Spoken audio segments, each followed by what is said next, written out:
Yeah, George, I'm looking at you. Well, about it, Joe. Thank you.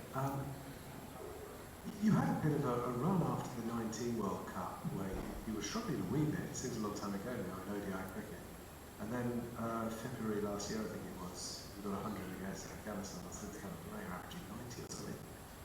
Or did you do anything differently? Not a huge amount. I think just didn't play a lot of it. Didn't play a lot of the format. And it was COVID, wasn't it? So there's a lot of overlapping series, playing different teams, and probably just lost the rhythm of the game slightly. And you know, sometimes you come back into things and you're not in as good a form as you'd like, and it doesn't quite work out how you want it to, and it can snowball. So I think more than anything was just trying to get back to the rhythm of the game, understanding what my role looks like in this team, and trying to just deliver on that as often as possible. Is it relevant that you're one of the few of the team who grew up playing quite a lot of 50-over cricket? Is that something you have to draw on a day like this, which is kind of old school? It was, and yeah, I think it is, and I think that's one of the biggest challenges for this team is, and the young guys coming through, not just now, but in the next little while, anyone that comes into this team does not have a wealth of experience and understanding of 50-over cricket because we are not exposed to it anymore. There is not that element of grounding that happens before you get to this level, which happens elsewhere around the world. So it's understanding that there are going to be times when guys have to learn on the job and you have to learn quickly, and I think, I hope that we get judged in our recent past where we seem to be doing that really well. You look at Sri Lanka, that first game, we got things wrong, but very quickly we adapted, we learned, we understood what needed to happen on that surface, and we ended up winning the series, first team to do it in 4 years. Last week, or the last game, Edgbaston, we probably didn't sum up the situation and the surface as quickly as we would have liked, batting first and understanding what a good score would have been. But we still found a way to scrap to some kind of total, and then we've learnt from that and understood how we needed to go about it at the back end of this innings here. And I thought our bowling today was exceptional. You know, for them to be 160 odd for 3, and for us to bowl them out for 230, find ways of getting wickets throughout that middle phase was exceptional, and having to do things differently, relying on different bowlers. And normally we look to Gill, who's been incredible in that phase for us, and we had to go a different way today, and guys stood up and delivered on that. And similarly with our batting, they might not have been big partnerships, but they were crucial ones. And you know, if you whittle that down 10 runs at a time, they're always going to have to make plays and bring bowlers back earlier than they probably would have liked. And we were going to get scoring opportunities. So it's just holding your nerve, doing things slightly differently, and then banking that experience now for, you know, the future. And if we find ourselves in similar sort of scenarios, we can call back on that and understand what it looks like and what's required. Just lastly for me anyway, Gus Atkinson hadn't read the script there. No, I told him to just get it done. If they want to set fields like that and give us a chance to win the game, then let's take it. Well, it was very obvious the way you celebrated that, you know, to remind them it's a team game. It's all about winning, and there's no better feeling in cricket than being there at the end when you chase something down. So you know, I'm delighted that we found a way of doing it ugly and doing it in a way that probably doesn't suit a lot of the other guys and what they're used to doing and how they're used to playing. And like I say, I think that's an improvement, and that's a step forward for the group, and a lot to take forward against the number one team in the world. For us to be going to Lords with everything to play for, have a high pressure game, and have that experience to bank and look back on ahead of a World Cup is great. And if we can keep looking to improve, keep developing and understanding what each given situation is scenario makes or is required, then by the time that World Cup comes round, we'll be in a really strong place. And that's what we did in the lead up to 2019. We had a 4-year cycle where we had 15, 16 guys that were consistently playing. They got a lot of cricket together. We haven't quite got that. We've got a couple of years, but there's no reason why we can't, with the resources that we have, learn and develop in a similar sort of manner and ready ourselves for that South Africa World Cup.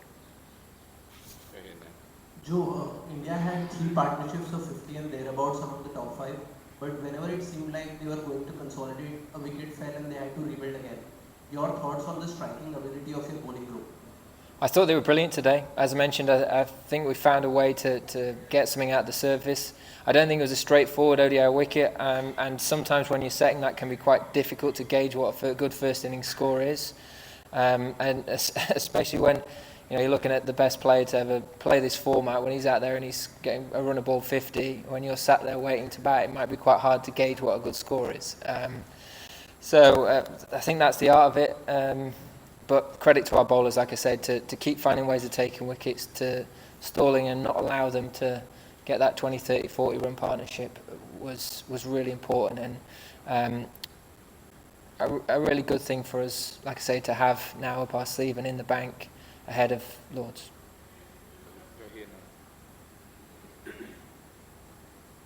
Joe, just want to ask, around today's day and age when there's so much fatigue in cricket, and there are batters like you, Virat on the other side, Shubman, who knows the pace of ODI cricket.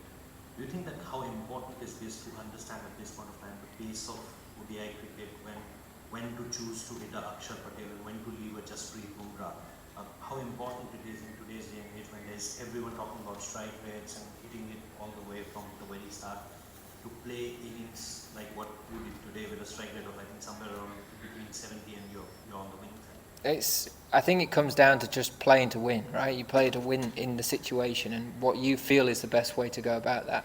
Everyone have a slightly different method of doing it. For me, on that surface, it was just taking it deep as you could.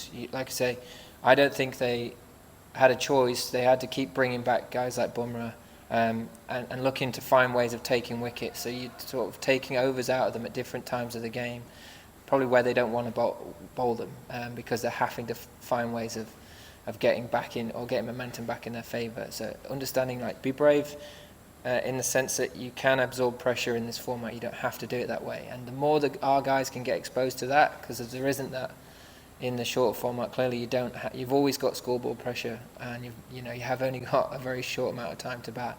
In this, you've got so much more time than you think, and at the back end you can really make things up. So it's understanding what that looks like, and using the guy at the other end, using each other's different skill sets. Everyone has a different way of playing, and the more, I guess, the more gears you can have, and it's going to make you a better player in the long run. So, like I said, there were some crucial partnerships throughout this innings today, and they might not have been big ones, but in terms of amount of runs, but they were very important ones, and a big reason to why we found ourselves on the right side of things.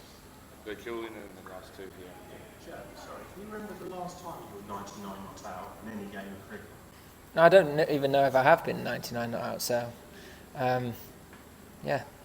but it would have felt a lot worse if we'd lost. That's why you play to win, as I say, and for us to have that the carrot ahead of us, winning at Lords, and chance to beat the number one team in the world is really exciting, and like I said, shapes us up really well with what's to come, and a great experience of like a big pressure game, I guess, ahead of a World Cup. Thank you. Front here. Joe, there is a feeling that sooner or later you might take over Sachin Tendulkar's test record. But there are two white ball giants, especially in ODI cricket, Rohit Sharma and Virat Kohli. Both are perhaps on the last tour of England. They might be playing their last on English soil. So what's your thoughts on those two legends? You're talking about two of the best players to ever play this format, who knows if they'll be back here and get the opportunity to play again, but incredible legends of the game in this format. They've sort of moved the bar and changed the goalposts for everyone, and have continually done things that no other players, or not many other players, have been able to do. So I've watched them play, and you try and learn and see how they read the game and how they take on different situations and play different passages of play, and a lot of the time they're miles ahead of it. So it's in some ways it'd be sad that they won't come back here, but I won't miss playing against them and watching them smack us all around. So hopefully we can keep them quiet on Sunday, but yeah, two brilliant players, legends. Yeah. Just finish up here then. There was a question on the pace of ODI cricket, and you also mentioned about playing to win. Considering that there is a very set format and a pattern to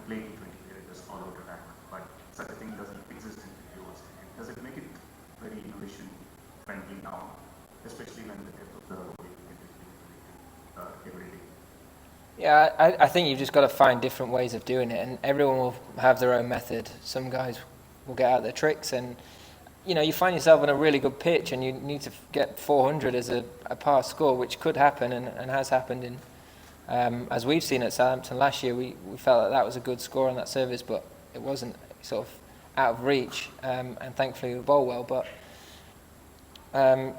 you've got to have a range of game, right? And I think the hardest bit for guys coming through in English cricket is the other end of the spectrum. Everyone that plays T20 cricket clearly can manipulate the field, hit it miles, and take the game on. It's like when you find yourself on a situation on a surface like that, on a wicket like that, can you find a way of doing it ugly and just getting yourself across the line? And those two guys are a very good example of Virat's the best chaser that's ever played the game, because he reads what's happened, he understands what was difficult when he was out there in the field, and then finds a way to combat it when he's out there playing. So as I say, it's a great experience for us to have as a team. It's another example of us learning and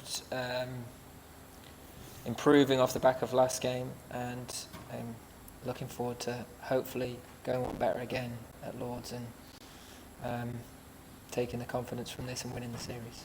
Nice one. Thanks, everyone. Thank you. Cheers.